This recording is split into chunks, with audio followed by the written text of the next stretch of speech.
بسم اللہ الرحمن الرحیم وَإِذْ أَخَذْنَا مِيثَاقَ بَنِي إِسْرَائِيلَ لَا تَعْبُدُونَ إِلَّا اللَّهَ وَبِالْوَالِدَيْنِ إِحْسَانًا وَذِي الْقُرْبَى وَالْيَتَامَى وَالْمَسَاكِينِ وَقُولُوا لِلنَّاسِ حُسْنًا وَأَقِيمُوا الصَّلَاةَ وَآتُوا الزَّكَاةَ ثُمَّ تَوَلَّيْتُمْ إِلَّا قَلِيلًا مِّنكُمْ وَأَنْتُمْ مُعْرِضُونَ وَإِذْ أَخَذْنَا مِيثَاقَكُمْ لَا تَسْفِكُونَ دِمَاءَكُمْ وَلَا تُخْرِجُونَ أَنفُسَكُمْ مِنْ دِيَارِكُمْ ثُمَّ أَقْرَرْتُمْ وَأَنْتُمْ تَشْهَدُونَ صدق اللہ العظیم.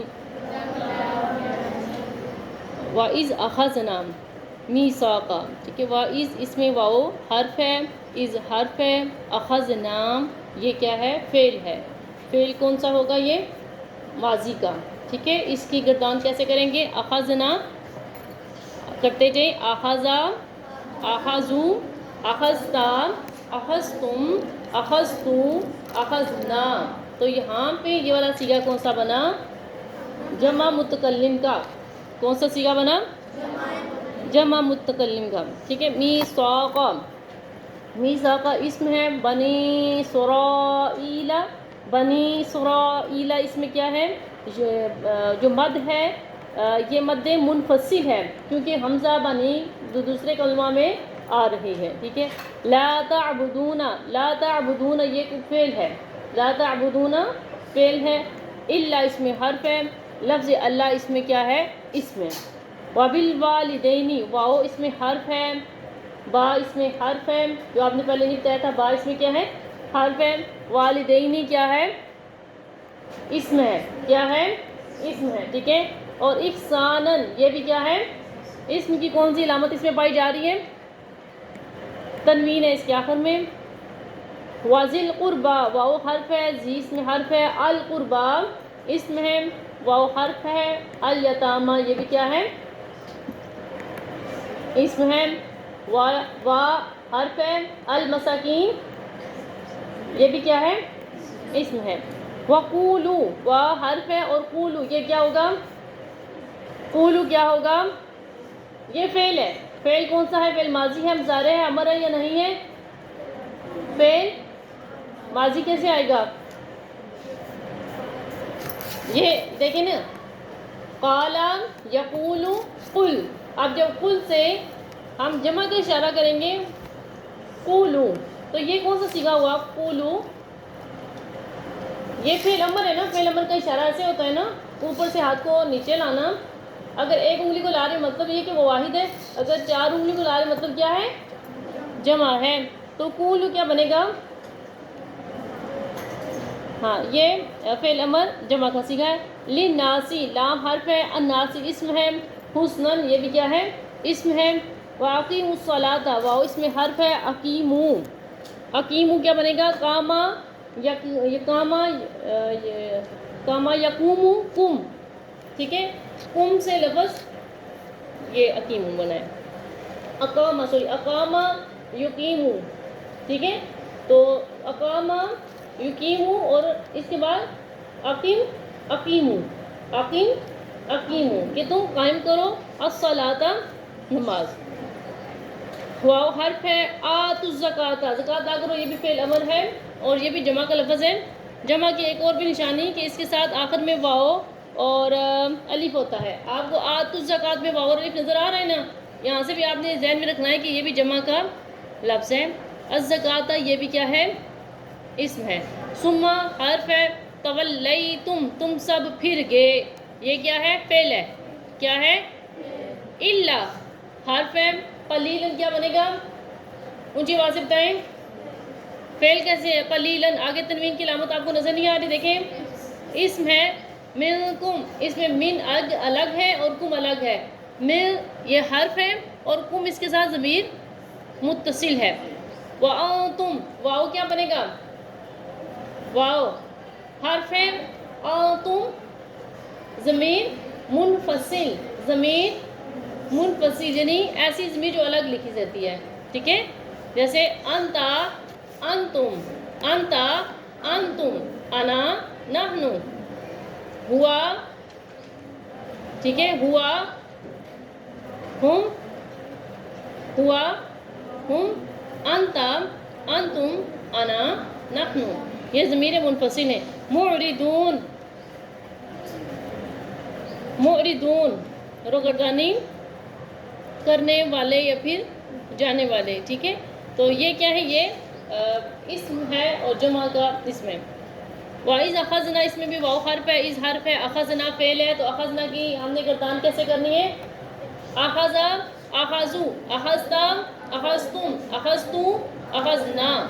میثاقکم، میثاقا یہ ہے اسم ہے، اس کے ساتھ ضمیر متصل جڑی ہوئی ہے۔ لا تسفکون فعل نہیں ہے۔ دماءکم یہ اسم ہے اور اسی کے ساتھ ساتھ دماءکم میں مجھے بتائیں مد کون سی پائی جا رہی ہے؟ مد متصل ہوگی یا مد منفصل ہوگی؟ مد متصل، شاباش۔ مد متصل کیوں ہے؟ کہ اگر حمزہ اسی کلمہ میں موجود ہو تو مد متصل ہوگا، اور اگر حمزہ دوسرے کلمہ میں موجود ہو تو کون سی مد ہوگی؟ شاباش، مد منفصل ہوگی۔ وَلَا تُخْرِجُونَ واو کیا ہوگا؟ حرف ہے۔ لا تخرجون یہ فعل نہیں ہے، ٹھیک ہے؟ انفسکم، انفسکم اس میں انفسا اسم ہے اور اس کے ساتھ کم ضمیر متصل ہے۔ من حرف ہے، دیارکم گھروں سے یہ بھی اسم ہے۔ ثم کیا بنے گا بھائی؟ شاباش، ثم کیا ہے؟ حرف ہے، اونچی آواز سے بتائیں۔ اقررتم تم سب نے اقرار کیا، فعل ہے، اور ایک فعل سے علامت سے ظاہر ہوتا ہے، دوسرا اس کے ترجمے سے بھی ظاہر ہو جاتا ہے۔ وَأَنْتُمْ اور تم سب، واو اس میں کیا بنے گا؟ انتم کیا بنے گا؟ انتم ضمیر منفصل، ابھی بتایا تھا انتا، انتم، انتا، تشہدون تم سب گواہ ہو، یہ بھی کیا ہے؟ اس میں فاعل۔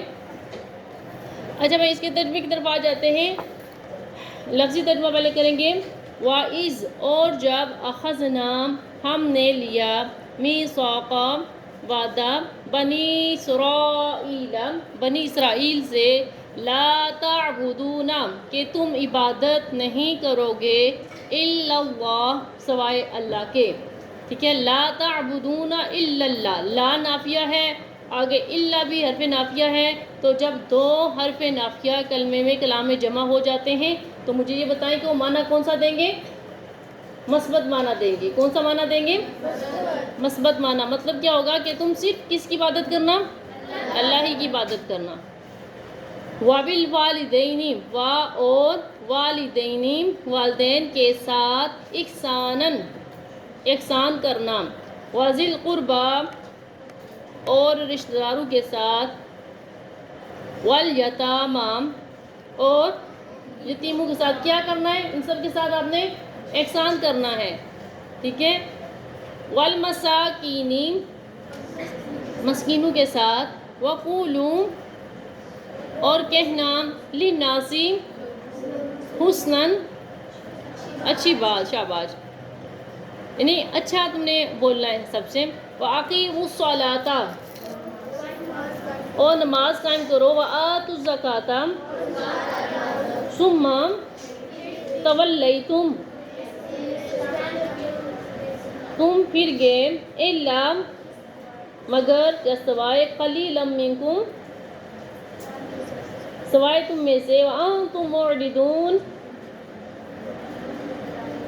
وانتم معرضون اور تم ہی روگردانی کرنے والے ہو یا پھر جانے والے ہو۔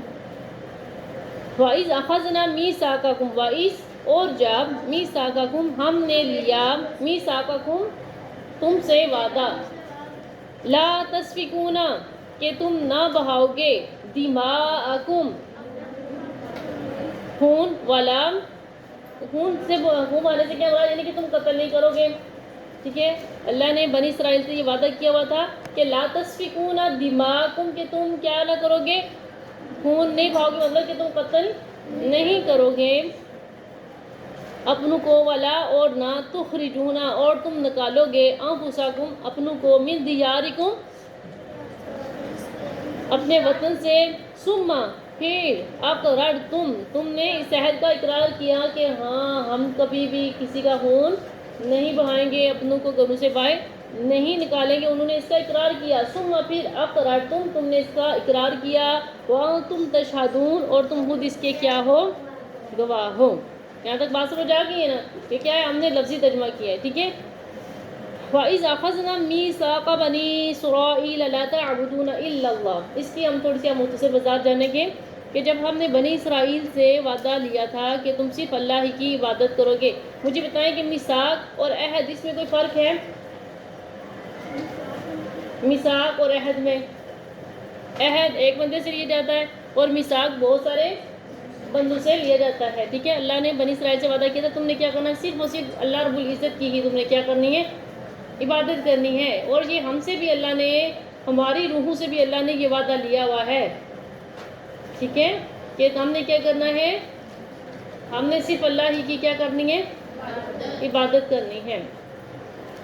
اور پھر اللہ نے اپنی عبادت کے ساتھ ساتھ بنی اسرائیل کو یہ بھی تاکید کی تھی، اب یاد رکھیں، ذہن میں رکھیں کہ جب بھی خطاب بنی اسرائیل والوں سے ہو تو امت مسلمہ کے اندر بھی اگر وہ اس طرح کی برائیاں پائی جا رہی ہوں تو پڑھنے والا قاری جو ہوتا ہے اس کو دیکھے کہ اگر میرے اندر بھی یہ خامیاں ہیں، میں اللہ کی عبادت نہیں کر رہی، میں والدین کے ساتھ احسان نہیں کر رہی، میں یتیموں غریبوں کے ساتھ اچھا سلوک نہیں کر رہی، تو اب بندہ مومن کو کیا چاہیے کہ وہ اپنے اندر اگر اس کے اندر بری عادات ہیں تو وہ اس کو بدلے اپنے آپ سے، ٹھیک ہے، یعنی کہ اس نے کیا کرنا ہے، اللہ کی عبادت کرنی ہے۔ اللہ کی عبادت سے کیا مراد، جو بھی اللہ تعالیٰ کے احکامات ہیں، نماز پڑھنی ہے، ٹھیک ہے، اور نماز میں بھی ہم پڑھتے ہیں لیکن ہم اس طرح عبادت اللہ کی نہیں کرتے، ہمارے ذہنوں میں طرح طرح کے خیالات آ رہے ہوتے ہیں، حالانکہ ہم مسئلے کے اوپر کھڑے کس کے سامنے ہوتے ہیں، اللہ رب العزت کے لیے کھڑے ہو رہے ہوتے ہیں نا، لیکن ہم اس طرح جو عبادت کرنے کا حق ہے اس طرح بالکل ادا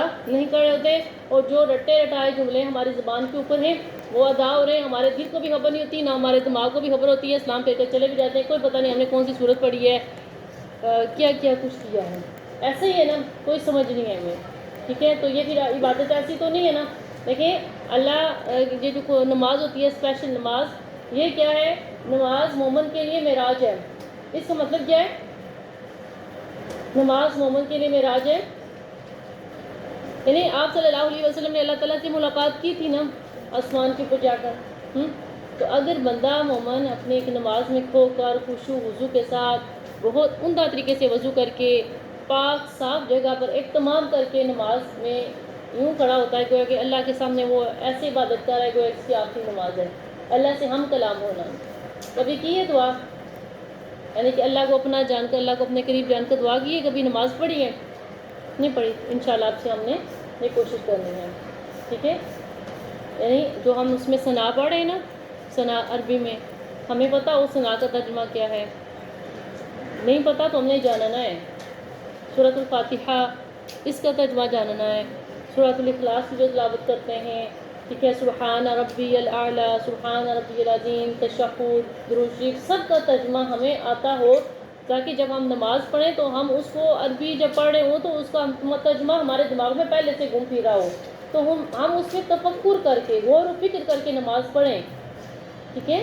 تو یہ اللہ کی بات، وَإِذْ أَخَذْنَا مِيثَاقَ بَنِي إِسْرَائِيلَ لَا تَعْبُدُونَ إِلَّا اللَّهَ، کہ اللہ نے بنی اسرائیل سے یہ وعدہ لیا تھا نا کہ تم نے کیا کرنا، اللہ کی عبادت کرنی ہے، تو ہم اس میں ہمارے اندر یہ غلطیاں ہیں، نماز کو ہم درست طریقے سے نہیں پڑھے ہوتے، تو وہ کوئی اللہ کی عبادت تو نہ ہوئی نا، 100 طرح کے خیالات ہمارے دماغ میں جنم لے رہے ہوتے ہیں، ہاں اگر ہمیں تھوڑا سا بھی احساس ہو جاتا ہے ہماری طرف کسی کی توجہ ہے تو ہم اپنی نماز کو پھر درست اچھے طریقے سے پڑھنا شروع کر دیں گے، تو اس سے پہلے ہمیں پتہ ہی نہیں ہوگا کہ ہم نے نماز کیسے پڑھنی ہے۔ یاد رکھیں ایک شرک ہے، پوشیدہ شرک جو نظر نہ آنے والا وہ کیا ہے کہ بندہ اپنی نماز کو درست کرنا شروع کر دیتا ہے، کس وقت کہ جب اس کو احساس ہو کہ کوئی اس کی طرف، کوئی بندہ اس کی طرف متوجہ ہے، اس کی عبادت کو دیکھ رہا ہے، تو انسان کیا کرتا ہے، اچھے طریقے سے عبادت کرنا شروع کر دیتا ہے، ٹھیک ہے۔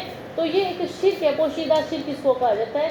اللہ رب العزت ہمیں اس بری بیماری سے بچائے، ریاکاری سے بچائے، کہ ہم جو بھی عبادت کریں ہم چھپ کر کریں، ہم خشوع خضوع کے ساتھ کریں، اور اگر پڑھ بھی رہے ہیں سب کے سامنے تو ہماری نیت کیا ہو کہ یہ جو میں عملی کام کر رہی ہوں، ٹھیک ہے، اس کا مقصد کیا ہے کہ جو مجھے دیکھے وہ بھی اس کو بھی یاد ہے کہ اس نے بھی عبادت کرنی ہے۔ دیکھیں جب ہم نیت کو درست کر لیں گے نا تو تب وہ ہمارے اس عمل میں اجر ہوگا۔ اگر ہماری نیت کی ہوگی میں سب کے سامنے نماز اس وجہ سے پڑھ رہی ہوں کہ مجھے سمجھیں گے لوگ بھائی میں بہت نیک ہوں، تو پھر وہ والا اتنا اچھا عمل جو اس نے وضو اچھا کیا ہوگا، جو بھی باقی اس کی اختیار کی کہ جو سارا کچھ وہ عمل سارا کا سارا ضائع ہو گیا نا بھائی۔ تو سب سے پہلے کیا کرنا ہے، انما الاعمال بالنیات، کہ ہم نے کیا کرنا ہے اپنی نیتوں کو درست کرنا ہے۔ آیت کے اگلے ٹکڑے کی طرف آ جاتے ہیں، وَبِالْوَالِدَيْنِ إِحْسَانًا، اور والدین کے ساتھ ہم نے کیا کرنا ہے، احسان کرنا ہے۔ والدین کے ساتھ ہم نے کیا کرنا ہے، احسان کرنا ہے۔ والدین کے ساتھ احسان کرنے سے بھائی کیا مراد ہے؟ کیا بات جلدی سے بتائیں کیا مراد ہوگا؟ آپ کی سمجھ میں کیا آ رہا ہے؟ والدین کسی کام کے لیے اگر ہم کوئی حکم دیتے ہیں تو ہمیں ان کی بجاوری کرنی چاہیے، ٹھیک ہے، ان کی اطاعت کرنی چاہیے۔ جس کام سے وہ منع کریں ہمیں اس سے رک جانا چاہیے، جس بات کا حکم دیں ہمیں، ہاں ٹھیک ہے۔ تو یہ والدین کے ساتھ کیا ہے، احسان ہے، ٹھیک ہے۔ والدین دیکھیں ساری زندگی انہوں نے ہم پر احسان کیا، ہمیں پالا، ہمیں جوان کیا، ہمیں طاقت بنائی، سارا کچھ جو ہے نا سب چیزوں کا خیال رکھا، تو کیا تو اب جب اولاد جوان ہو جاتی ہے، بالغ ہو جاتی ہے، پھر اللہ تعالیٰ بندے کے اوپر یہ بات فرض کر دیتے ہیں کہ تم نے کیا کرنا ہے، ایک تو اللہ کی عبادت کرنی ہے، دوسرے نمبر پر تم نے کیا کرنا ہے، والدین کے ساتھ احسان کرنا ہے، ٹھیک ہے۔ اگر وہ بڑھاپے کو پہنچ جاتے ہیں تو فرمایا کہ ان کے آگے اف تک نہ کو، کیا نہ کرو، اف تک نہ کو، مطلب یہ کہ ان کے آگے تم بالکل نہ ہو، کیونکہ والدین کو تم وہ دیکھو ان کے بڑھاپے کو دیکھو، دیکھیں جب بڑھاپا بندے کے اوپر طاری ہو جاتا ہے تو پھر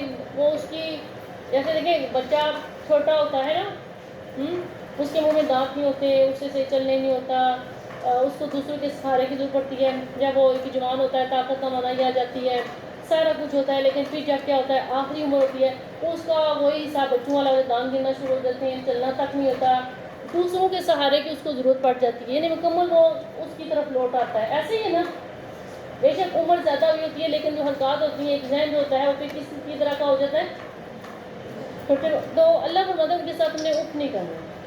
اور دیکھیں ایک کتنا مشکل ہو جاتا ہے نا، اس ٹائم وہ ہمارا بھی ایک امتحان ہو رہا ہوتا ہے، ٹھیک ہے، تو اس امتحان کے موقع پر ہمیں کیا چاہیے کہ ہم اللہ کے ایک فرمان کو مد نظر رکھیں اور ان کے آگے ہم تنگ نہ پڑیں، ٹھیک ہے۔ ہماری زبان سے کبھی یہ کلمہ نہ نکلے کہ آپ کو تو پتہ ہی نہیں ہے کچھ، جو بھی ہے ہمیں پتہ ہے، آپ کیا پتہ، آپ کو تو پڑھنا ہی نہیں آتا، بھائی ہمیں اچھا پڑھنا آتا ہے، بس آپ رہنے دیں، چپ ہی رہنے۔ جب وہ کوئی حکم دیتی ہے نا، کہتی ہیں کہ بھائی دوپٹہ نہ اتارنا، یہ نہ کرنا، یعنی اسلام کے خلاف نہ چلو، تو ہم کیا کہتے ہیں آپ کو بہت پتہ ہے، آپ چپ ہی رہے تو بہتر ہے۔ کتنا آگے تک کرتا جواب دے رہے ہوتے ہیں، نہیں دیتے، بڑی جو ہے مائیں ذلیل ہو رہی ہیں بھائی، بہت سے بچوں کے ہاتھوں مائیں ذلیل ہو رہی ہیں، بعض اوقات تو ان کو ڈر لگتا ہے اپنے بچوں سے بات کرتے ہوئے، اتنے وہ ایک کا جواب دے رہی ہوتی ہیں۔ اللہ تعالیٰ ہم سب کو ہدایت عطا فرمائے، اللہ تعالیٰ ہم سب کو اپنے والدین کا فرما بردار بنائے، ٹھیک ہے۔ اور یاد رکھیں آپ کا کوئی بھی ایسا عمل نہ ہو جو آپ کی ماں کو پتہ نہ ہو، ٹھیک ہے، اپنی ماں سے کوئی چیز نہ چھپائیں، یہ ذہن میں رکھنا، جو بھی بات ہو، جو بھی آپ سوچ رہی ہیں، اپنے منصوبوں کو ان کے سامنے رکھیں تاکہ وہ دیکھے گی، پرکھے گی کہ اگر آپ میں کوئی خامیاں ہیں تو وہ آپ کی اصلاح کرے گی، ٹھیک ہو گیا۔ اور ان کو اپنا دشمن مت جانیں، اپنے والدین کو، کیونکہ دنیا میں آپ کے ساتھ کوئی اتنا مخلص نہیں ہے جتنے مخلص آپ کے ساتھ آپ کے والدین ہیں، بھائی یہ یاد رکھنا۔ وقتی آپ کو لگتا ہے میرے ہر کام میں یہ روک ٹوک ہو رہی ہے، میری یہ ضرورت ہے وہ پوری نہیں ہو رہی، فلاں ضرورت ہے میری پوری نہیں ہو رہی، اس کو دیکھو اس کی ماں باپ کتنا وہ کرتے ہیں میرے ساتھ، مجھے وہ عیاشیاں، مجھے وہ سہولتیں، مجھے وہ لنچ میں پیسے، وہ سارا کچھ میرے پاس نہیں ہے جو دوسروں کے پاس ہے، میں کس گھر میں پیدا ہوگی، کتنے ہم اس طرح کے نافرمانی والے کلمات کہنا شروع کر دیتے ہیں نا۔ تو دیکھیں آج کے بعد آپ کی زبان سے کبھی جملہ نہ نکلے، آپ نے اگر سوچنا ہے، دیکھنا ہے تو اللہ کے اس فرمان کو دیکھنا ہے، وَبِالْوَالِدَيْنِ إِحْسَانًا، وَبِالْوَالِدَيْنِ احسان، والدین کے ساتھ تم نے کیا کرنا ہے، احسان کرنا ہے۔ ٹھیک ہے. تو اگر کرتے رہے نافرمانی والدین کی تو آپ اب ہم نے کیا کرنا ہے, توبہ کرنی ہے, استغفار کرنا ہے. ٹھیک ہے, ٹھیک ہے. ہم سے جب بھی کوئی گناہ ہو جائے تو ہمیں فوراً چاہیے کہ ہم کیا کریں, اللہ رب العزت سے معافی مانگے. وآخر دعوانا ان الحمد للہ رب العالمین.